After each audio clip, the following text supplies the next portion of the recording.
मैं रजत मिश्रा आज की कक्षा में आप सभी का स्वागत करती हूँ।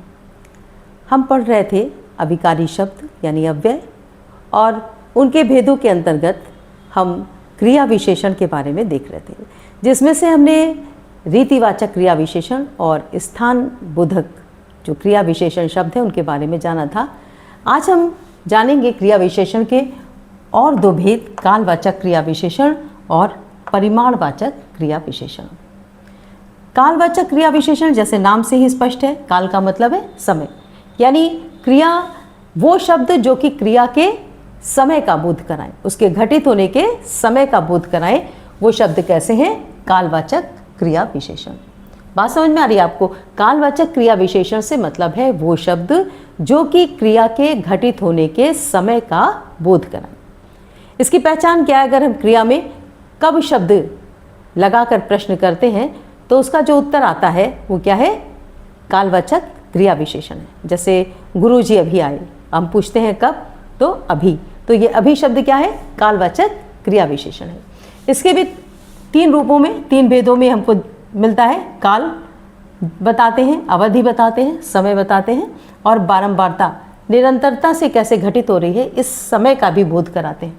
जैसे काल, समय क्या बताते हैं? प्रातःकाल, सायंकाल, आज, अभी, अब, जब। ठीक है। अवधि बताते हैं कि कितने समय से लगातार घटित हो रही, हमेशा, लगातार, वो लगातार लिखता रहा, वो लगातार चलता रहा, वो हमेशा समय से आता है, सदैव, दिन भर। ठीक है, वो दिन भर ये काम करता रहा, ये भी क्या है? अवधि, उसकी समय बताता है कि कितने समय तक उसने काम किया। फिर बारंबारता प्रकट करता है, जैसे रोज़, हर बार, हर दिन, प्रतिदिन, नित्य। ठीक है, ये उसकी यानी वो कार्य क्या है, उसका काल क्या बताता है? वो निरंतर घटित होता रहता है। दूसरे प्रकार के क्रिया विशेषण है परिमाणवाचक क्रिया विशेषण। परिमाण हम लोगों ने सर्वनाम में भी पढ़ा था और विशेषण में भी पढ़ा था, और इसका मतलब क्या था? मात्रा, क्वांटिटी। परिमाण से मतलब है क्वांटिटी या मात्रा से। तो परिमाणवाचक जो क्रिया विशेषण होंगे वो क्या करेंगे? क्रिया की परिमाण संबंधी यानी मात्रा संबंधी विशेषता का बोध कराएंगे। क्या बताएंगे? मात्रा उसके बारे में बताएंगे। जैसे बहुत, वो बहुत पानी पीता है। ठीक है, ये शब्द कैसा है? क्रिया में लगा है, कैसा शब्द है? परिमाणवाचक। जितना, उतना, जितना खाता हूँ उतना ही मोटा होता जाता हूँ, बहुत तो बोलते हैं इस तरीके से। ये जितना उतना क्या है? परिमाणवाचक क्रिया विशेषण है।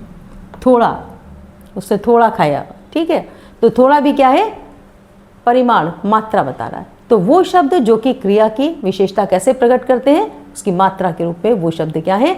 परिमाणवाचक क्रिया विशेषण है। और जो उसके काल या समय का बोध कराते हैं वो कैसे क्रिया विशेषण है? कालवाचक। इसमें भी तीन प्रकार से बोध कराते हैं। उसके समय का, प्रातः, सायंकाल, आज, दोपहर, मध्याह्न, ये सब क्या है? कालवाचक। अवधि बताते हैं हमेशा, लगातार, सदैव, दिन भर। और बारंबारता यानी वो काल किस रूप में बताते हैं कि लगातार घटित हो रहा है, रोज़, हर बार, प्रतिदिन, नित्य, ये भी क्या है? सब कालवाचक क्रिया विशेषण है। तो इस तरीके से क्रिया विशेषण के चार भेद हम लोगों ने देखे। कौन कौन से? रीतिवाचक क्रिया विशेषण, स्थानवाचक क्रिया विशेषण, जिसमें हमने दो प्रकार के भेद देखे थे, स्थिति बोधक और दिशा बोधक। उसके बाद तीसरा भेद देखा कालवाचक क्रिया विशेषण और चौथा भेद देखा परिमाणवाचक क्रिया विशेषण।